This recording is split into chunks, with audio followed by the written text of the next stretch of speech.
Every minute, a forest the size of 20 football fields is cut down.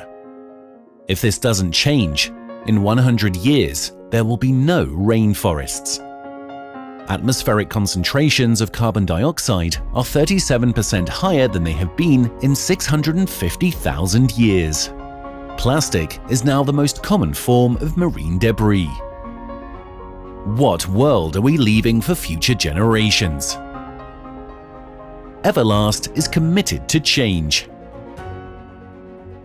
By creating eco-friendly building products that diminish the demand for tropical hardwoods.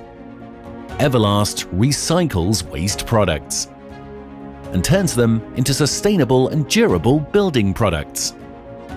Everlast decking, cladding and railing products are made using bamboo fiber, which grows 50 times faster than wood, requires no pesticides and generates only 2% of the waste of timber. Everlast also manufactures all composite products using solar power and is on track to have a net zero carbon footprint by 2021. Let's all commit to making a change to protect our world for future generations. Choose sustainability. Choose responsibly. Choose Everlast. Inspired by nature, designed for life.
2021 marks 15 years of innovation, and it all started with a dream and a product that was destined to shape and change the future of building products. Today, Everlast is responsible for bringing to market over 15 composite profiles and complementary systems in all major markets around the world. With an extensive product range made up of advanced composite technologies for various indoor and outdoor applications, Everlast continues to revolutionize the world of modern building products thanks to novel surface materials that offer weather, stain, and fade resistance like no other.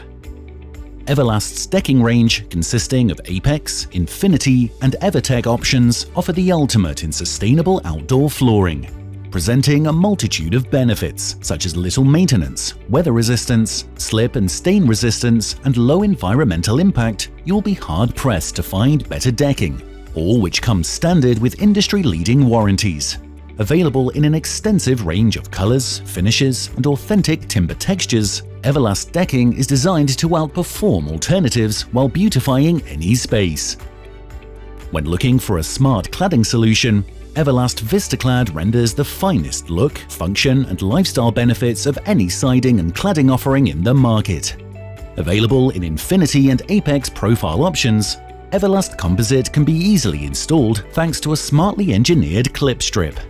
This premium composite cladding product provides superior protection from the elements, backed by industry-leading warranties. As the most advanced composite technology offered by Everlast, Lifespan provides a highly durable, environmentally friendly architectural structure that, thanks to its lightweight aluminium core, creates far-spanning and long-lasting pergola beams, cladding or screening profiles, and other decorative architectural showpieces. Available in several colors and sizes, with Lifespan, the architectural possibilities are endless. To complement any outdoor living space, Everlast offers two convenient railing systems, Rapid Rail and Fortress Railing. Lasting just as long as your deck, Rapid Rail is a durable balustrade product line that is as versatile as it is functional. With multiple styles and an expanding color range, Rapid Rail adds to the look of any home, while Fortress AL13 railing is an innovative, first-of-its-kind, fully pre-welded aluminium railing system.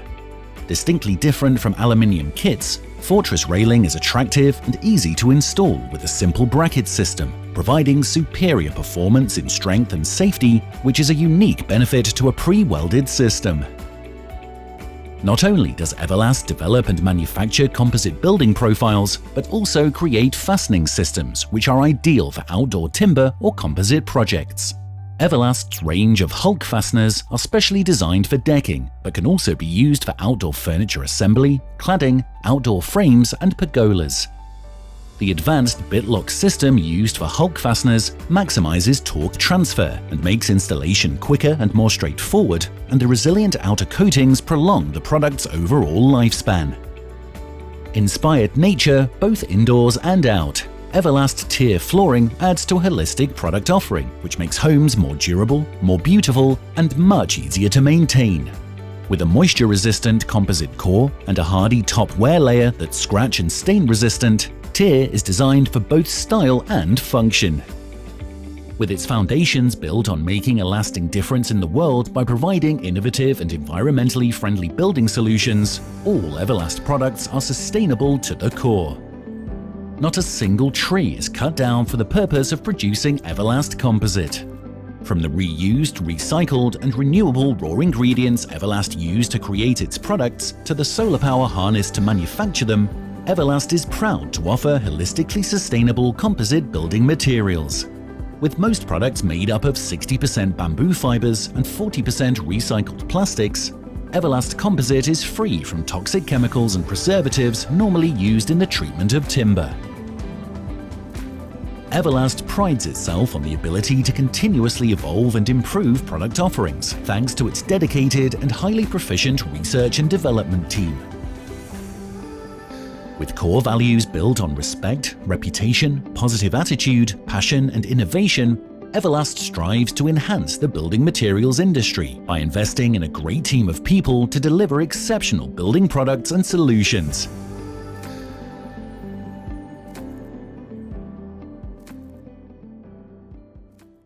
Good afternoon, sir. Good afternoon, everyone. And welcome, a special welcome also to President Kate Otten and to Vice President Ruben Reddy and our CEO Mtembeni Mkhize. My name is Sue Linning, and I'm the SAI executive responsible for the coordination and management of the work of the Practice Committee. I'd like to start with the words our Chair of Practice, Eugene, used last month at the inaugural event, because much of what he said just happens to be true for me also.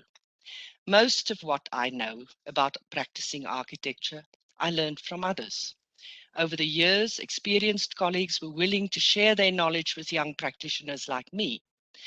Throughout the 80s and 90s, SAIA ran mid-career courses, which were held over weekends. I attended many of these and learned much. If you were to talk in cricketing parlance, you would refer to those courses as 5-day cricket. Slow-moving, interactive, and thorough. It's now 20 years later. We live in a different world. Today, SAI's Practice Committee continues the T20 equivalent of those courses, and we've named it SAIAshare 105. It's run by SAIA members, for SAIA members, and for everyone interested in architecture, young and old. It will run for 1 hour and 5 minutes every first Friday of the month at 2:30 and consist of 2 exciting, power-packed presentations. Before I hand over to the first speaker, I'd like to introduce today's team. As hosts, we have Eugene Barnard and myself, David Peruten of Peruten Carroll, who will present later today, Corina Gibson, who will ensure the event runs smoothly, Nathan and Brendan Chapman from our sponsor, Everlast. And then our first speaker, Sydney Lefifi of LeMeg. Sydney has prepared a most detailed exploration into the intricacies of the procurement regime in the public sector, having dissected Treasury regulations to resolve if these presented an opportunity or an obstacle. Sydney, we look forward very much to being enlightened. Over to you.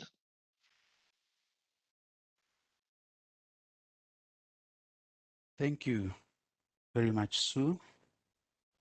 As is the case with everyone, I am excited to be here this afternoon. A good afternoon to all our colleagues in attendance this afternoon.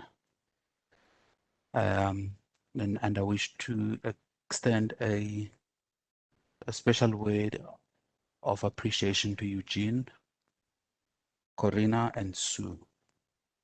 So, as outlined, we will be looking at Treasury regulations that affect the architect. And here we go.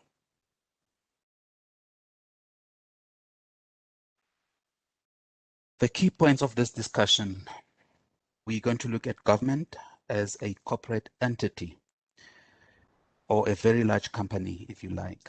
We'll look at finance ministry within this corporate entity.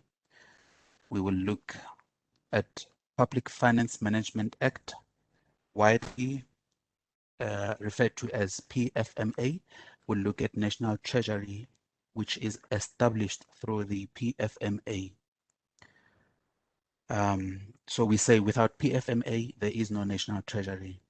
And 5, we look at the financial regulatory framework by National Treasury. We'll look at state organs, and lastly, the architect.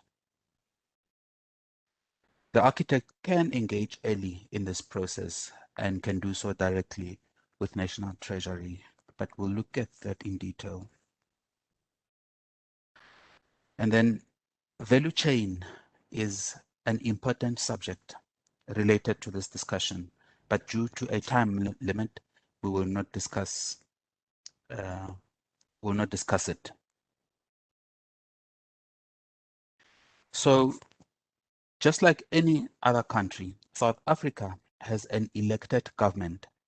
In this discussion, we will only consider government as a corporate state and we will avoid the political component. My submission this afternoon seeks to highlight opportunities within the legislative framework, in particular regulations led in the Finance Ministry. Topic 1 is about government. The Microeconomic Policy Framework is a government-led vision that seeks to create a united, democratic, non-sexist, and non-racist society. This diagram shows 5 microeconomic policy framework strategies initiated since 1994. Yet, socio-economic challenges remain largely unresolved. First, it was the RDP in 1994, GEAR in 1996, ASGISA in 2005, NGP in 2010, and most recently, the NDP. The RDP is primarily misunderstood by society, including the architect, and this was our first microeconomic policy. As you can see in this picture, this picture has become the general understanding of the RDP policy. At a glance, there are 6 key pillars in the microeconomic policy framework, which are considered national priorities. First one is decent work and sustainable livelihoods, economic and social infrastructure, rural development strategy, fighting corruption, building a developmental state, strengthening skill space. And of the 6 goals, economic and social infrastructure is most relevant among the built environment professionals. The National Development Plan is the current strategy. There are 12 developmental goals that are defined within the NDP. So in order to manage multiple goals defined in the microeconomic policy framework, government is structured into 27 ministries and 35 departments. 8 of the departments require our direct interaction. As suggested, there are 8 ministries with which we can interact and relate. And of the 8, the Finance Ministry is the focus of this conversation. Our second topic looks at the Finance Ministry. The ministry entails 10 entities referred to as the finance family. The finance family, in my view, anchors all government structures. We highlight National Treasury as our focus this afternoon. I must offer encouragement that while many have become discouraged by government, the Finance Ministry maintained top game. The minister is the political head, while the key person is the Director General.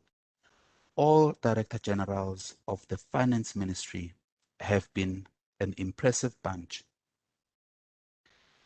They made a significant contribution to South Africa's fiscal and economic health and its standing in investors' eyes. In the first administration, we saw Trevor Manuel and Maria Ramos, who were introduced in 1996. Second and third administration, we saw Trevor Manuel again, and Leseja Kganyago from 2005 until 2009. The fourth and fifth administration, that is from 2009, we saw Pravin Gordhan and the highly regarded Lungisa Fuzile. Again, in the fifth administration from 2014, Nkankanene and Lungisa Fuzile. Fuzile has since moved to become the current CEO of Standard Bank. And for the third time in the fifth administration, we saw Malusi Gigaba and Dondo Mahajani. And in the sixth and current administration, we have Tito Mboweni and Dondo Mahajani. And so the Ministry of Finance continues. Our third topic looks at the Public Finance Management Act, or PFMA in short. There is also the Municipal Management Act, but this is not for this discussion. The Public Finance Management Act establishes the National Treasury. So without the enactment of the PFMA, we would not have a National Treasury. The PFMA places no specific obligation over the general public. Instead, it articulates a mandate for the National Treasury to establish regulations that imposes obligations over the general public, including the architect. Our fourth topic is the National Treasury as established through the PFMA. The National Treasury is structured into 10 entities for which the Director General is responsible. We will only look at the Budget Office as well as the Chief Procurement Office. The National Treasury establishes various regulations, and so specific regulations that relate to economic and social infrastructure are those that we'll focus on. The first one is Regulation 16, known as P regulation. Second one is E-Government and Central Supplier Database Regulation. Third is the Infrastructure Delivery Management System. 4, Unsolicited Proposals Regulation. 5th, Special Economic Zones Regulation. In our fifth topic, we look at the finance regulations, which relate only to infrastructure.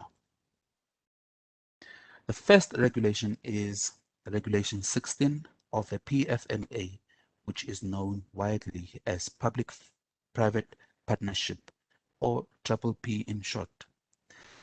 P is a commercial transaction between a public entity and a private entity, in terms of which a private entity performs government function on behalf of government for compensation and for a stipulated period, after which the asset is transferred back to government. The P model was introduced in South Africa in 1998.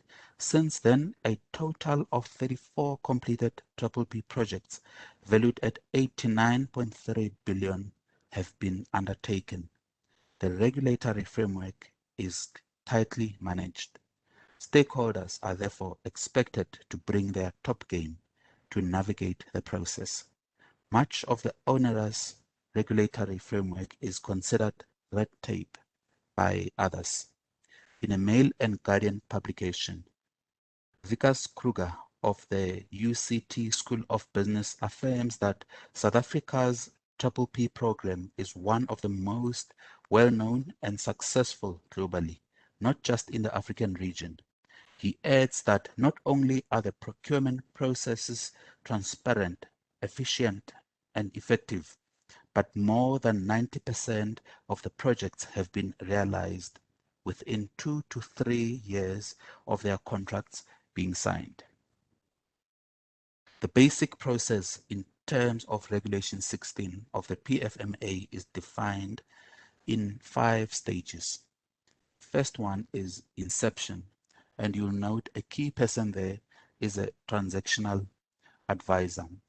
And in my submission to him, I suggest that the architect is most suitable to fulfill the role as a technical transactional advisor. We do have 3 types of transactional advisors. First one being legal, second one being financial, and the third one technical. Step 2 is feasibility. Step 3 is procurement.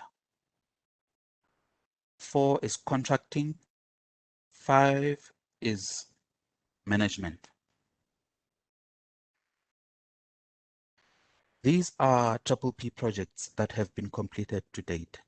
At 31.8 billion rands, the Gautrain remains a flagship project completed as a P project in 2010.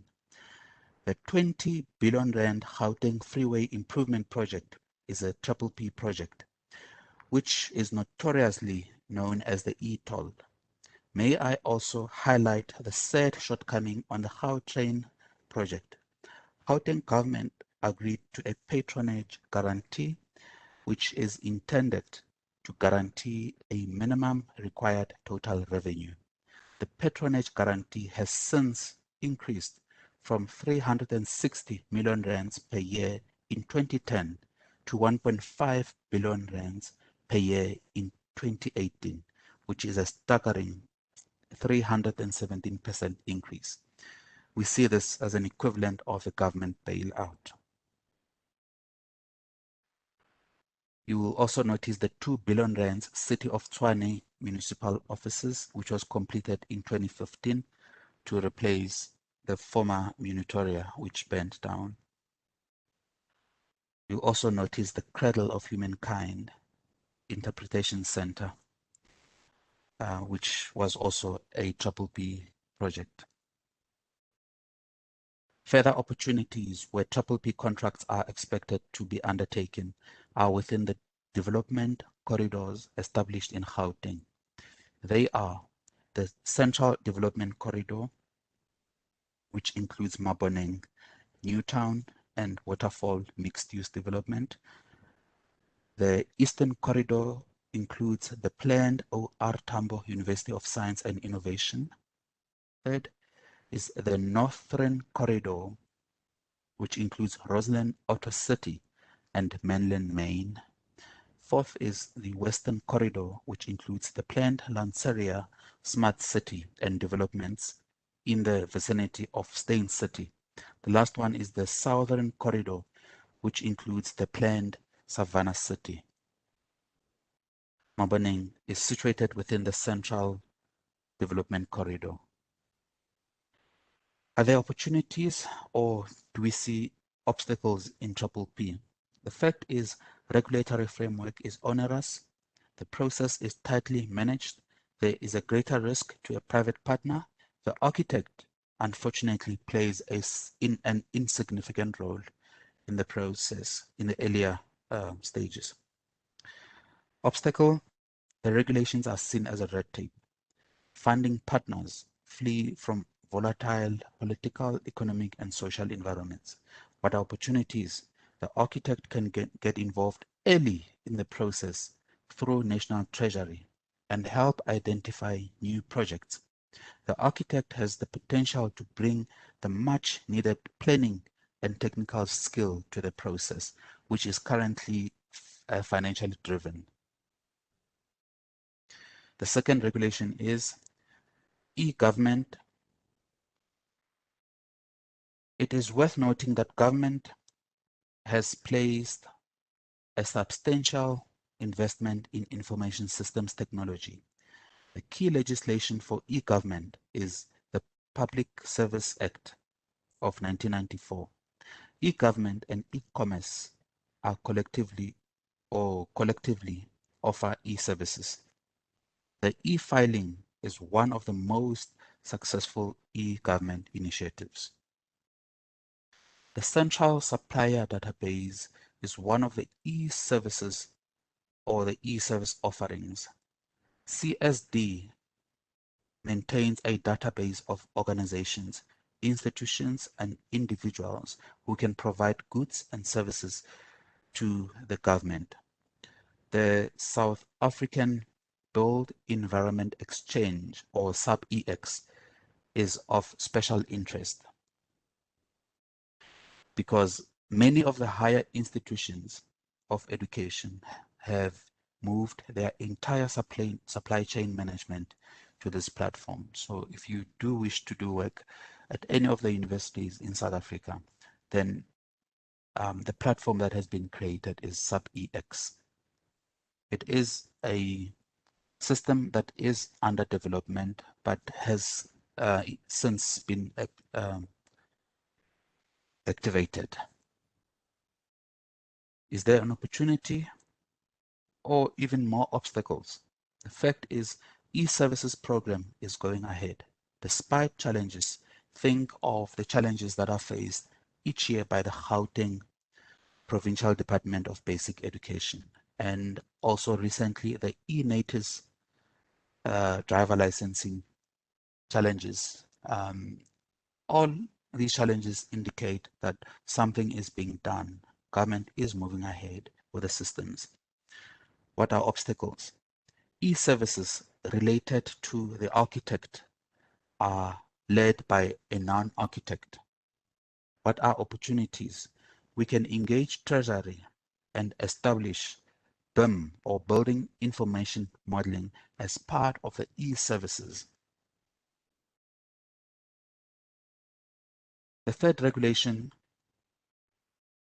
in line with government's vision to create social and economic growth opportunities through infrastructure investment, the National Treasury established the Infrastructure Delivery Management System, known widely as the IDMS. The system exists for planning, budgeting, procurement, delivery, maintenance, operation, monitoring, and evaluation of infrastructure projects. We are currently working on a large regional hospital project where IDMS in the form of FID-PM FID-PM challenges accounting officers. The project illustrates the value that the architect can bring if they get involved in early stages of project identification. Here's a view of the main entrance, the detailed functional facade system which integrates major hospital services, the facade at another angle. Gateway reviews are the essence of FID-PM. The focus of these reviews is on the quality of the documentation, and thereafter on whether or not the project can be delivered, what are the expected benefits, affordability, and value for money. The following gates are established in the FID-PM. FID-PM. Procurement Gate 1, permission to start the project. Gate 2, contracting and pricing strategy. Gate 3, procurement documents. Gate 4, establish cash flow. Gate 5, solicit tenders. Gate 6, tender evaluations. Gate 7, contracting or contract award. Gate 8, contract administration. Are there opportunities or obstacles when one considers FID-PM? FID-PM is created from a financial perspective, not so much from a technical perspective. It is managed by public officials in state organs. The architect in practice is often left out of this process. The state, and what are obstacles? The state organs lack institutional capacity to manage infrastructure projects as prescribed by FID-PM. SAICAP, on the other hand, prescribes a parallel delivery process. There is no coordination at all.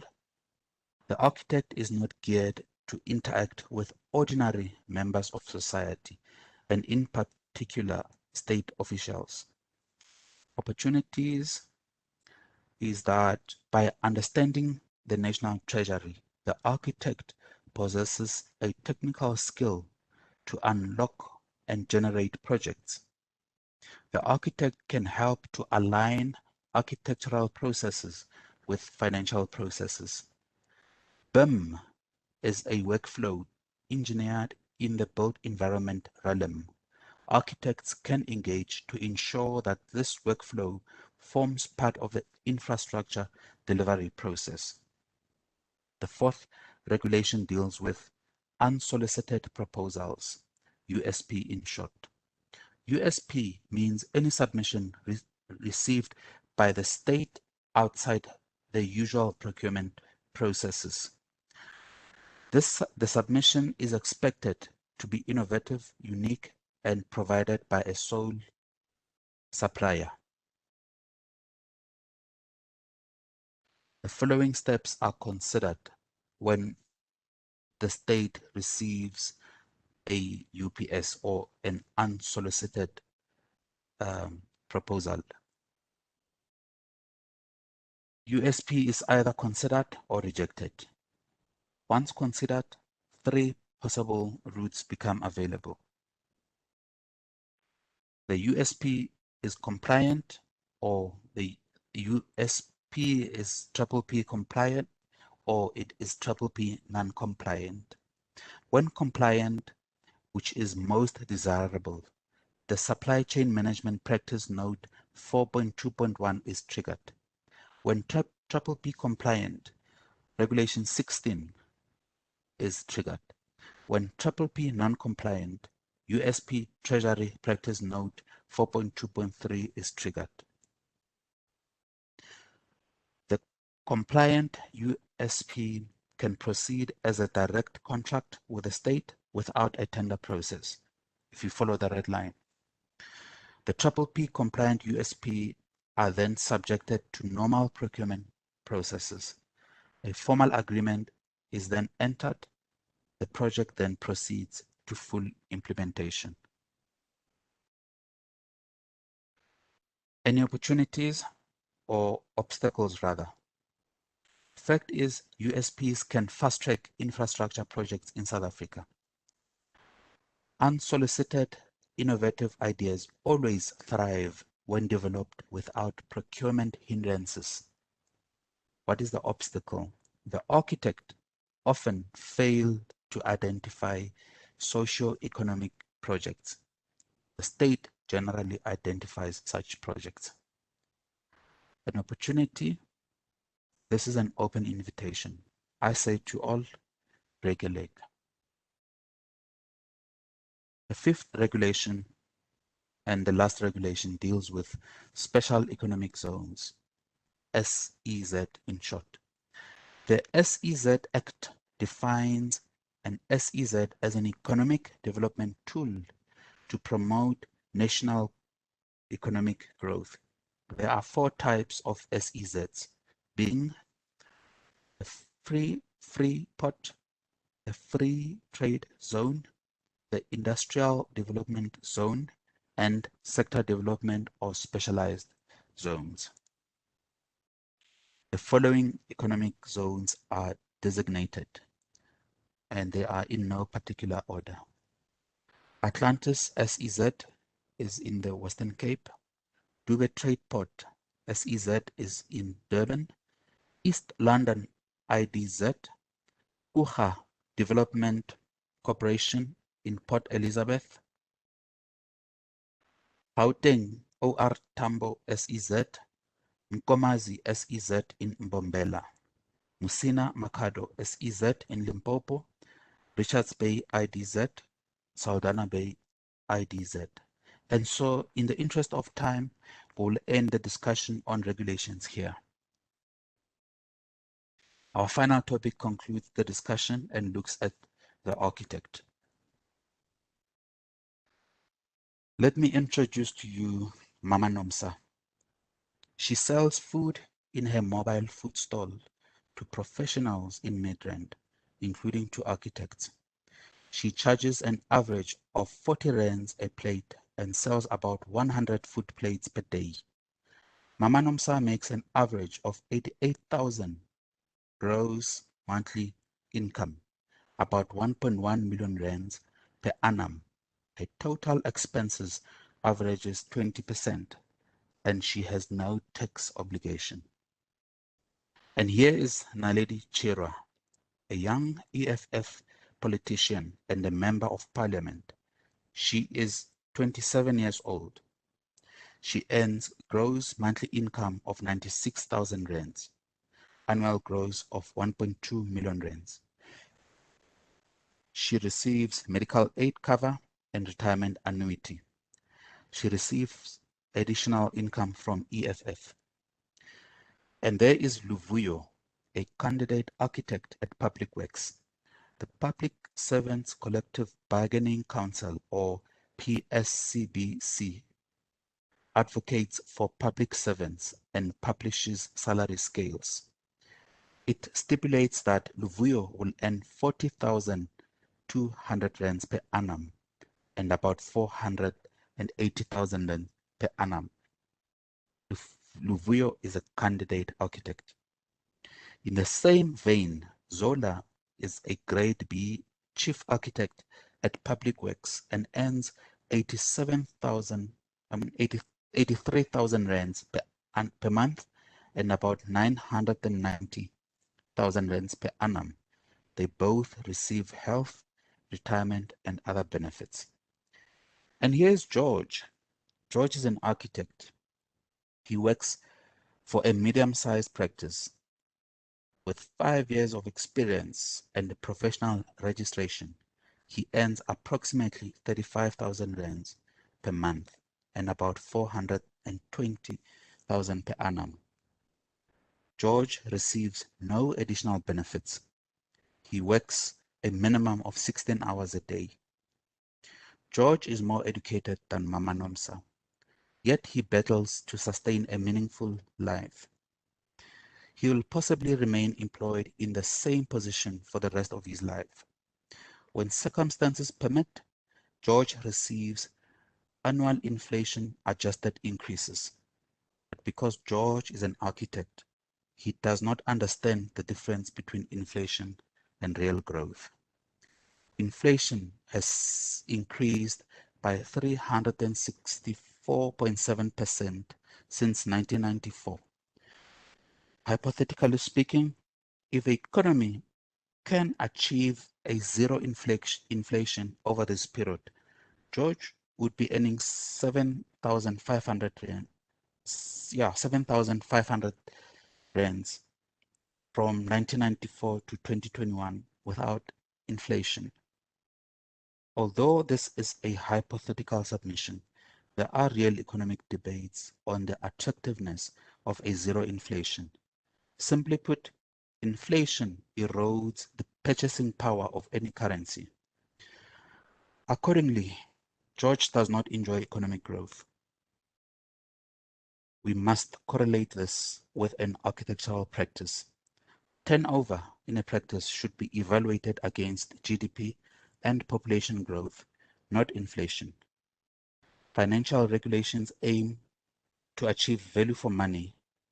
I suggest that our architectural services should equally offer us value for money. Thank you. This was very tight. I have probably taken out 50% of the content just to stay within 20 minutes.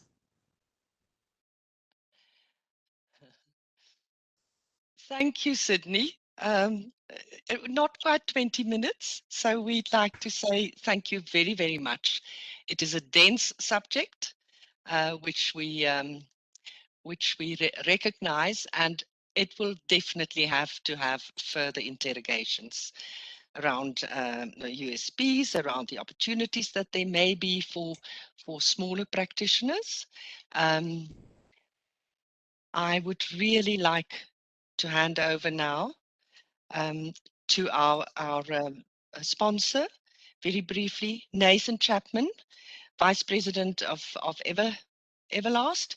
He is responsible for global sales and product and brand. Nathan, thanks very much for being here today, and thank you again for your time and effort. Thank you, Sue. And thank you to SAIA for putting together such a great initiative. We appreciate the platform and being afforded the time to interact with your members. I'd like to take the opportunity to provide some background and perhaps a little bit more detail into Everlast as a business, and hopefully provide some more context to the products that we manufacture.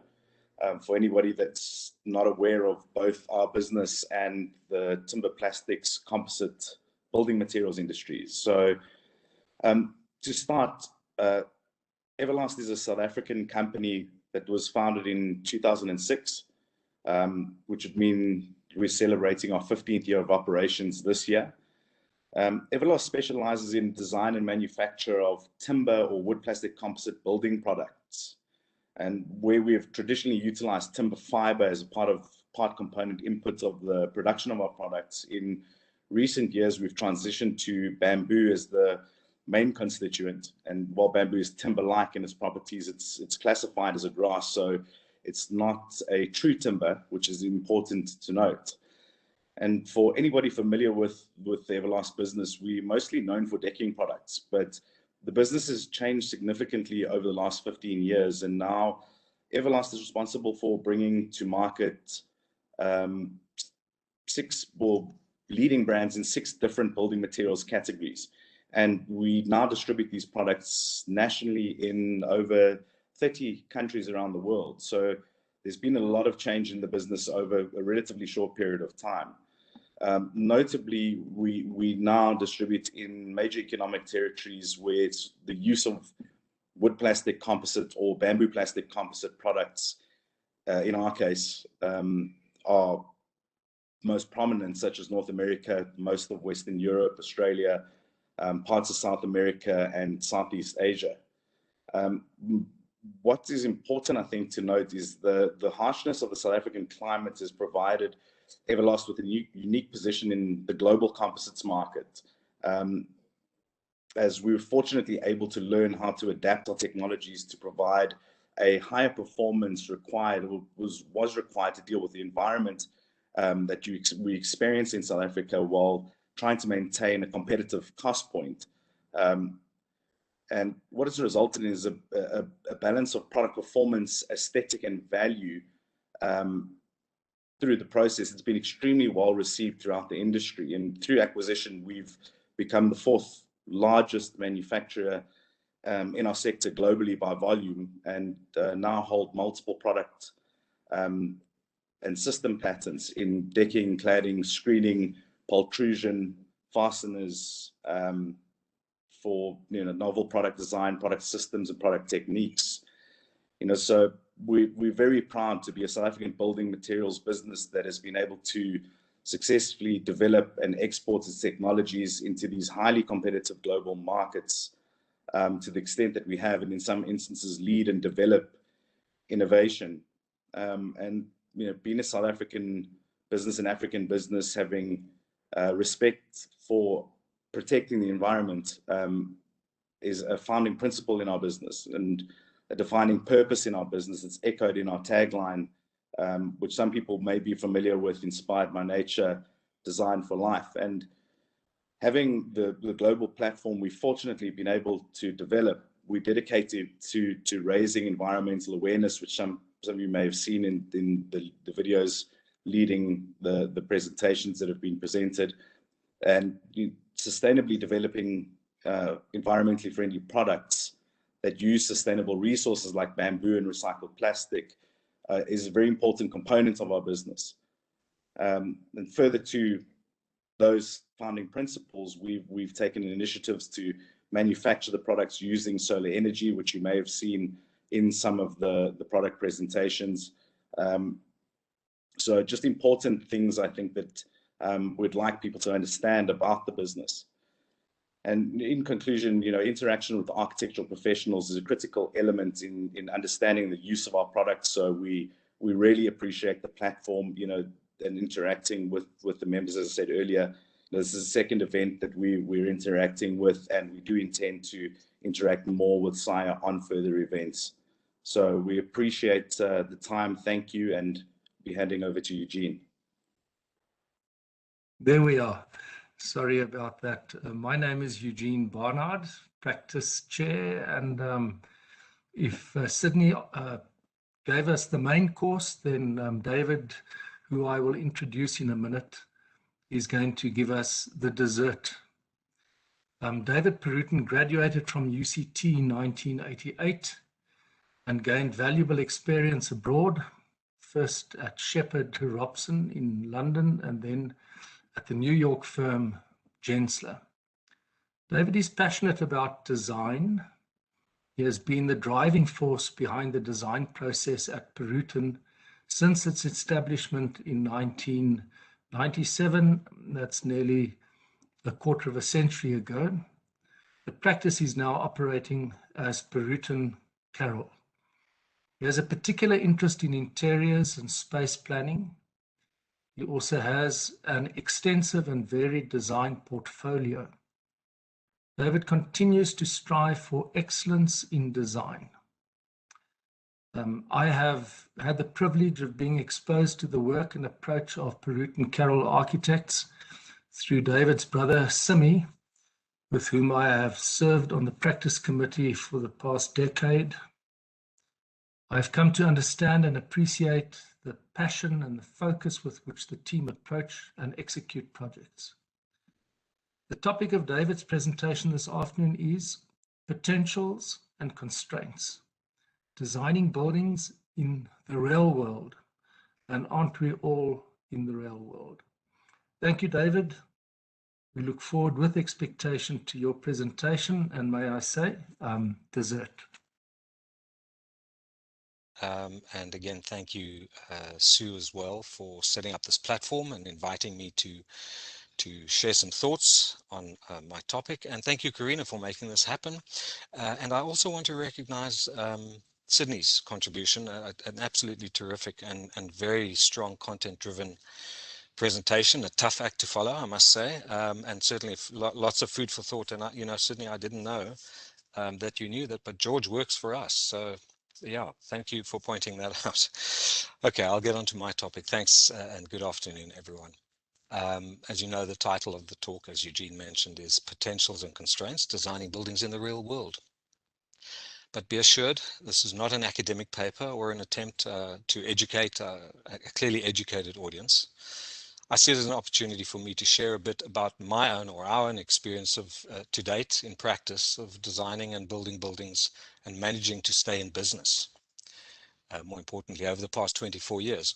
But before, so I confess that when Eugene asked me, I was a little hesitant, if not reluctant, but here we are and I'll give it a go.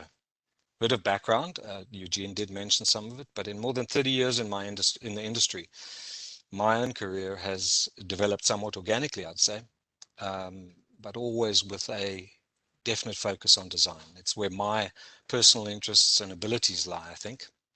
And as it happens, the practices that I was employed in were well and truly established in the commercial world of architecture. It's where it's the environment that I cut my teeth. But in that time, learning from others, I learned that navigating the concepts of potentials and constraints simply means finding necessary ways to get the job done. I learned how to adapt to the rigors of designing in the real world and hopefully to be able to produce quality work that meets the client's brief and budget, while at the same time being efficient enough to ensure our continued ability to do what we do. For a bit of context, in '97, I started Perutin Architects with my brother Simi, who represented for me the epitome, I suppose, of someone who understood the strategic and more management-related aspects of project delivery that are absolutely critical and that I was clearly weaker at, perhaps, or less interested in. We were the perfect yin and yang. I'm responsible for all design-related processes throughout the projects, while Simi, as managing director, handles the financial management and contractual aspects of both projects and the running of our business. So broadly, it's the clarity and the separation for me of these roles that has sustained us and allowed us to build the practice over these past years. But not only that, the split of roles has created a healthy tension in our studio. I can certainly say it fosters sometimes passionate debate about the way we execute projects. And so I must acknowledge, as the design director, I have been very fortunate to be allowed to push the envelope, explore potentials, dream the dream, if you like, while Simi has steered and guided projects through the constraints, the myriad of constraints that building in the real world imposes. But as you can see, we do get the job done. So it could be said that if I'm seen as the potential, Simi or the management could be seen as the constraint in the most healthy way possible. I don't say that with any negativity. On the contrary, for us, this tension, this interdependency has established a culture of excellence in our practice that continually pushes all of us to improve, to raise design standards as far as we can, but to do so in an extremely well-managed process. Of course, that puts clients' needs first, but certainly looks after our own. So I recall a module at university that focused on this topic, potentials and constraints. I can't recall the specifics, but it asked us to think about the idea of the concepts of potentials and constraints in design. And it quickly became clear to me that the lesson in the learning was about how to find potential within the constraints. It is not just about the dream. It is about a dream within a framework. And these were and not a mutually exclusive concept. At university, of course, we all know that the real world constraints weren't really part of the thinking or teaching. Our exploration was limited to an understanding of the site we selected, the brief for the project, and then our own imagination. The most obvious of these constraints was, of course, the site analysis, the context studies, the project brief requirements, etc. A relatively superficial entree, I would say, into the project. No zoning scheme, no title deeds, no budget, etc. Those were the days. Although we were encouraged to think prudently. And it was then up to our imagination to conceptualize and design a building. I acknowledge that I state this somewhat simplistically, and I am talking about 30 years ago. But of course, at that time, that was all we really needed to learn at that stage of our professional journey. In education, perhaps times have changed, and if it has, I certainly acknowledge that. Fast forward to now to today, 24 years as Perutan architects, and you may have seen on social media and other platforms that we have recently merged with the legendary office of Louis Carroll Architects. To our mutual benefit, we feel we've consolidated this combination of our experience to become our own next chapter, Perutan Carroll Architects. So as I reflect on how to tell the story of the way in our practice we have harnessed potential from constraint over the years, I must admit that I became increasingly conscious of an inconvenient truth. And it is this, that after all the necessary analysis of constraints and the dream has begun, and the constraints I'm talking about are site specifics, topography, features, orientation, existing buildings if a brownfield site, urban context, heritage framework, environmental frameworks, town planning regulations, title deeds. Now, this could go on, but those are the main ones.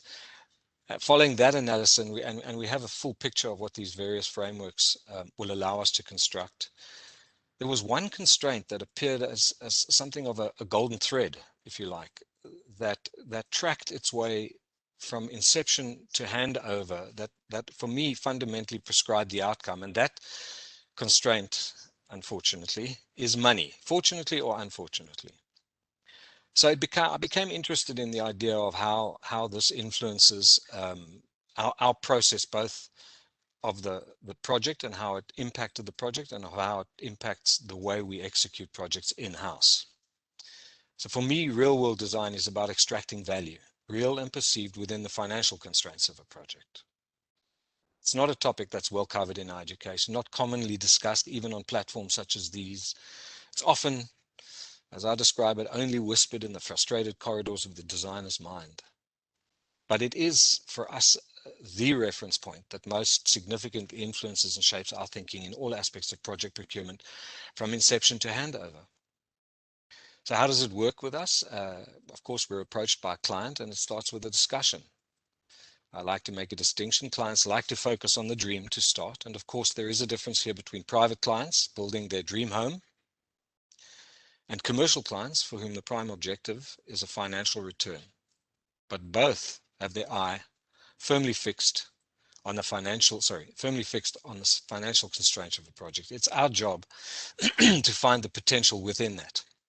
So in that discussion, we discuss scope, feasibility, and of course, our fees.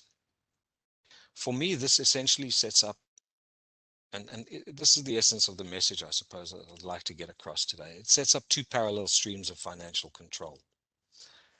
There's the financial framework on the left of the project and all the implications that budgets and procurement strategies have on that. And there's, of course, the in-house financial framework that influences, shapes, and determines our project team and program. And those two streams are really running in parallel throughout the project. For the project, the design process is in many cases a continuous value engineering process, and I mean that again in a positive way. It's the sense, it's about the exercise of extracting maximum value, being acutely mindful of the brief from the client and the conditions, the prevailing conditions of the site and the context. Of course, the environment. Critical to us is how we respond to and contribute to the environment. But when I say a value engineering process, really what I mean is that all design decisions ultimately get tested against a value framework. It's as simple as that. Every stage concludes with a revision to the budget and a formal acceptance of that. This is standard practice for us, and I'm sure for all of us in the room.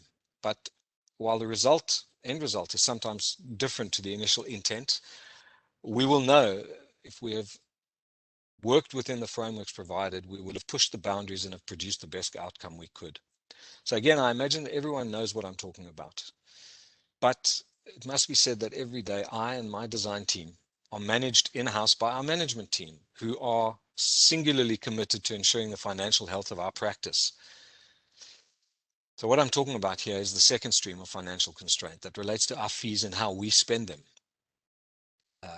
We can pause for a moment on the slide because we think this is a particularly light-hearted but absolutely truthful analysis of our process, of the process we often find ourselves in. Let's put it that way. So I wanted to mention it here because this thread of how we agree fees and then spend them in-house, as it were, is a thread totally invisible to the client, but it determines ultimately whether we remain in business or not, and it's that simple. So how do we do it? In our office, we use amazing design software, incredible design software that enables us to explore the design, as many of us do, I'm sure, in great detail, mainly in 3D, and to present our designs to the client in ways that leaves almost nothing to the imagination. Virtual walkthroughs, for example, are absolutely common these days, and that's amazing. But this takes time, and for us, in essence, that's what we do. Aside from our skills as designers and architects, we sell time, and time can be a constraint. So we accept that we need to monitor and manage our time well. And for this, we use a very powerful timesheet software that allows us to plan, track, and monitor our progress to the point where we can predict literally a project-specific financial outcome for our practice ahead of time and take the necessary action.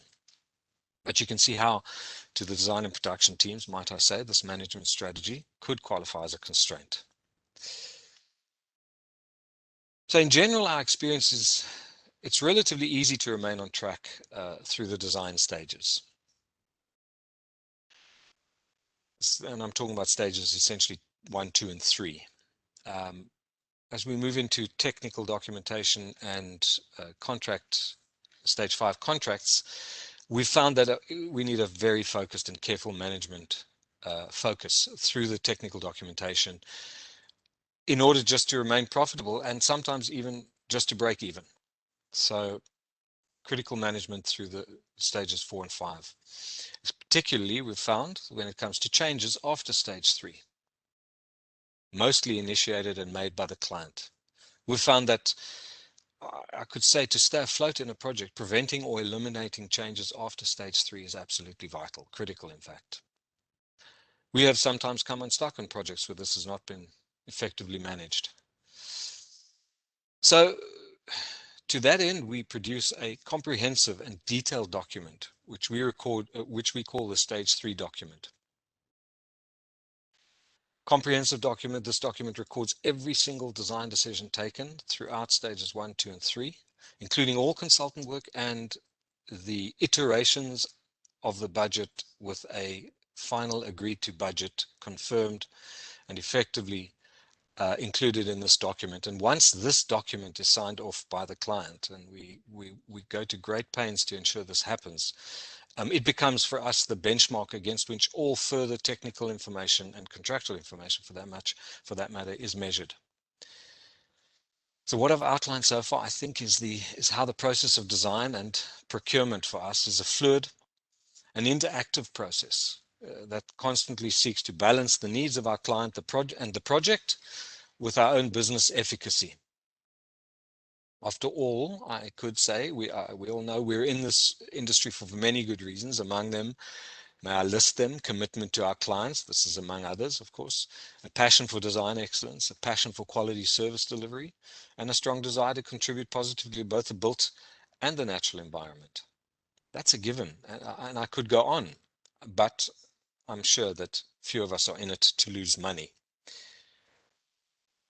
So all of that said, I would like to take you through a sampling, effectively, of projects that are current or recently completed in our office. And this is by no means exhaustive or completely covers the range, but it does show a range of different typologies. We're fortunate to straddle both the residential and the commercial sectors of our industry, and we're active in both. So what I'm going to show you, the first one, don't be too alarmed. Nigeria, this is a water tower project in Nigeria. And a little bit of the context, we received this particular image or a version of this image, this model, from the clients in Nigeria. The clients are contractors and engineers who are representing a state governor who is bent on creating a legacy project for him in his home state, for the people of his state. And it's a water storage tower on a prominent hilltop in Nigeria. The structure that you see there is in fact the tank, and of course its supporting structure. And this is what we were given, with an instruction to try to embellish and to improve its aesthetic, but to retain the original structure, or by the way, it's under construction, it's not built yet, but to retain the essence of the structure that we inherited, and to use all of the work that had gone previously, but to embellish and enhance, if you like. And so this is a white card version of what we managed to do in a relatively short space of time. The potential for this was really a free-thinking client who wanted to go beyond what he'd seen or what he'd developed with his engineer colleagues. And of course, an open development framework was the potential, because there really are no fundamental town planning restrictions and regulations governing this, other than the functionality, of course, of the tower, of the water tower itself. For us, the constraints in this instance was an inherited structure. We started with a starting point, and that we couldn't go backwards. Effectively, we could only go forwards. Of course, local content, understanding what was available, local technology. We were shown. Apology, let me go back there. We were shown examples of what happens to some of the facilities in the state that we're building this in, and so low maintenance was a critical factor and a constraint in that sense. Budget is always a constraint, so we pushed it as far as we could, and of course we had a limited service appointment insofar as we inherited an existing engineered structure that we had to move forward from, not backwards. So it's quite an exciting project, and we like to think that we have enhanced the original look of the tower. That's currently on the drawing boards and under construction in Nigeria. The next project, and I'm only going to show this slide on the project because I want to talk about it in terms of the process that it is currently in, and a little bit about where it began. The image on the left, called Inherited Design, again, our wonderful merger with Louis Carroll Architects allowed us in some cases to pick up where they left off. And by that I mean there were projects tested in the office of Louis Carroll in different places. This one happens to be in Accra, Ghana. And designs were produced for a particular set of clients at that time. The project went dormant for some years, in fact, and soon after our merger, we were the beneficiaries of a resurgence of this particular project.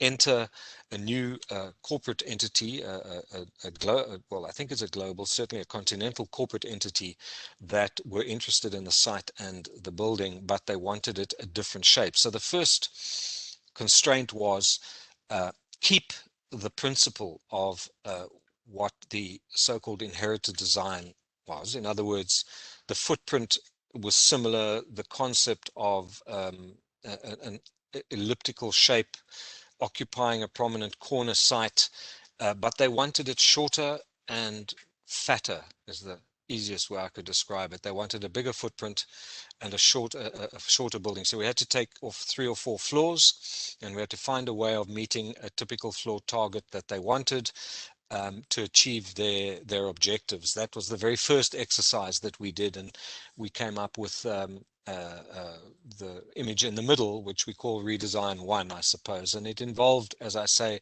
expanding the footprint. So a lot of work had been done structurally, a lot of work. In fact, the hole for the basements had already been excavated and is in evidence today in Ghana, waiting for a building to be built into it. And now we are in the process with the new corporate client to, again, value engineer to meet target budgets. So if I had to describe simply potentials and constraints in this particular project, it was very powerful early designs that inspired, if you like, a prominent position, the site in a prominent position, a new, very committed corporate occupier client, amongst others. And yeah, free thinking client, I would say as well. And some of the constraints that we experienced was, of course, in as much as the early designs were a potential, they were also a constraint insofar as we had to use as much of it as we could. And then, of course, the value engineering process, designing effectively down what you can see, the 2 images on the left went from a glazed patterned glass screen on the white box, as you can see on the left of the image, to a kind of rendered blockwork wall with puncture windows. And we all know how that feels in that process. So it's about finding ways of preserving the essence of the structure while of the essence of the concept and the idea of these 2 interlocking forms, without but meeting target budgets at the same time. So that's Ghana. I suppose change pace a little bit, and the images that you're seeing now are of a house in Cape Town that we've recently completed. And I will talk a little bit about the potentials and constraints in this one. We had a very educated and sophisticated client, I would say, a European client, in fact, from Switzerland, a very exacting client. And the site was just a magnificent site, a very large site, greenfield site in Bishop's Court, with views, as you can see here, a very verdant site. So it was about how to occupy that site, maximizing the occupants' exposure and relationship with the environment around them, and meeting their concerns for the environment. The constraints in this one,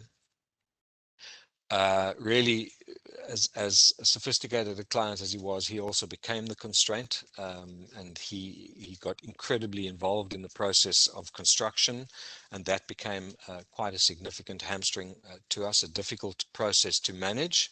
We also started this, or agreed at a certain point, this project, a fixed fee agreement that had significant impacts on how the process was managed. We certainly managed to get it done, as you can see, and we like to think it's a beautiful object, but it came at a cost to the practice, and sometimes we have to absorb those. The next house I put in because, though it was completed some years ago, it it really was a one-off, and it's a demonstration of the I suppose privilege that we had at that time to engage in this particular project on the Atlantic seaboard. A one-off house, a client, a father and son team who wanted to build the ultimate man cave, and in one of the most spectacular sites on the Atlantic seaboard. And the son in particular, with the acquiescence of the father, I'm not sure how reluctantly or not reluctantly, but had been inspired by James Bond, had been inspired by the Iron Man house, and through his own self-education had found the work of John Lautner in California, and those were, believe it or not, three vocal aspects of or vocal points in their brief to us, as to what they were looking for. Of course, it's a one-off opportunity for us to explore something like that, and I like to think that we made full use of it. I hope you've enjoyed my presentation. And a conclusion, I will say that while I've banged on a bit about the money and how it influences the entire project, it does, but it's only really until the day it's handed over. Of course, when private clients move into their new home, or corporates occupy their new headquarters, or developers, let's say, sell their products and receive their sales income, their and our pain gradually fades, and what they are left with as a result of our skill in finding the potential inside of all the constraint. It's also true that we, the general public, are all left with the outcomes of these endeavors, the buildings themselves. So as a message, when I look, or when we look at a newly completed work, whatever it is or wherever it may be, we understand that it's the result of a highly complex, value-driven process. And while the bricks and mortar evidence can be accurately measured, perceived value is a commodity that can't be priced. So, parting message, it is incumbent on all of us to strive towards an outcome that we, our clients, and the environment can be proud of. And at the same time, may you all remain profitable. Thanks.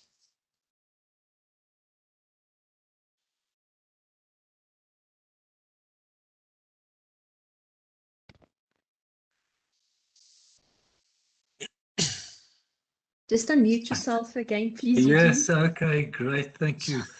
I get so excited when I watch these videos that I forget to unmute. David, thank you very, very much for such a thought-provoking presentation.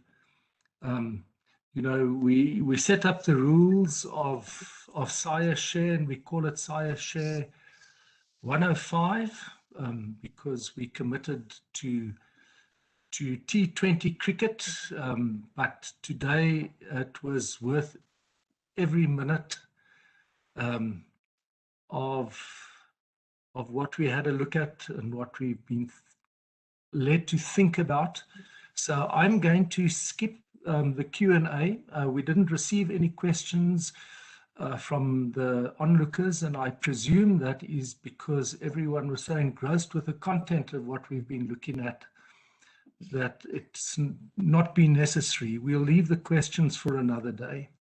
But that leaves me then with a privilege, and I'm sure that all of those who've attended this session of SAIAshare 105 would like me to thank both Sydney and David for two remarkable presentations. Guys, you don't prepare a presentation like this the afternoon before SAIAshare. This has taken literally weeks and weeks of graft to get all of these slides together. And what I love about both presentations, if I may say, is that both have left me with so many thoughts that I'd like to share and think about, and questions that I'd like to ask.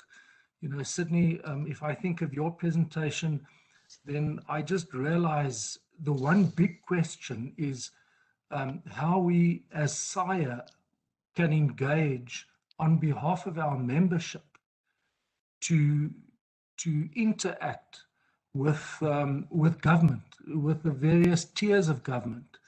And so I would like to ask, if I may, that please stay on board. Let's pursue this question. And through SAIA, it's too big an issue to deal with as individual practices and as small practices as we are. You know, David, and then over to you. I've written down a few comments here, and I don't know where to start and where to end. But your comment about adding value, I mean, that is a crucial. It's a question we should all ask. Adding value at every stage. The thought of being able to be creative within a practice where you are balanced and you and your brother Simi complement one another, so that you, in a sense, create the vacuum in which you can operate creatively, while Simi takes the punches on the body. You know, another thought is the thought of trying to remain in control of as much as possible, because we find as architects that when we lose control, the external factors start dictating to us, like clients. And I love that slide that you put up. And in fact, I think that slide should be circulated widely. So, because that's exactly what happens when the more intense clients become involved.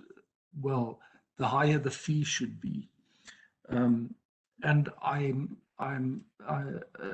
it was wonderful to see that document, that Workstage 3 document that your practice prepares. I think may that be a lesson for all of us. Right, thank you very much to Nathan, Brendan, and Everlast. You're a company with vision, I can see that. And we honestly appreciate the fact that you have come on board as a sponsor for last month's event, this event, and may I say next month's event as well. And I do trust and that everyone who's seen the products that you're producing are as excited as I am about the potential of those products. And I have no doubt that the company will receive support and benefit from those who've been watching SAIAshare. Karina, thank you very much for steering the ship so well again. And then I just want to say to all the SAIAshare friends, guys, thank you so much. This is a practice committee initiative that's presented for your benefit. You know, if I think of all those mid-career courses, the 5-day cricket, the SAI cricket events I attended over the years, I didn't actually grasp the value of them and the sacrificial involvement of all the presenters in those years, who so generously shared their experience and their knowledge with us. And we hope to do this on an ongoing basis. Just in order for us to gauge the relevance of the topics, we would really appreciate it if in the chat box you can maybe just give us a score, 1 for irrelevant and 10 for exceptionally meaningful. And you're welcome to be honest. And any other comment that you'd like to make, just put it into the chat box and it will not be held against you. Remember, SAIAshare runs on the first Friday of every month. We're committed to that. Please join us again on the 2nd of July for another power-packed, exhilarating, seriously concentrated dose of pleasure and wholesome architectural nourishment. Our next presenters, you guessed, Simi Perutan of Perutan Carroll Architects, who's going to present to us the other side of what David has been talking about, and we need to know that. So please come and listen. How to run your practice profitably. And then Luyanda Mpahlwa, who was president of SAIA a year or two ago, also from Cape Town, from Design Space Africa. So next week you will get a main course and you will get an entree and you will enjoy it. We're going to close this session with information on presenters for next month. So to all of you, once again, thank you so much for attending, and we hope to see you next month. Keep well.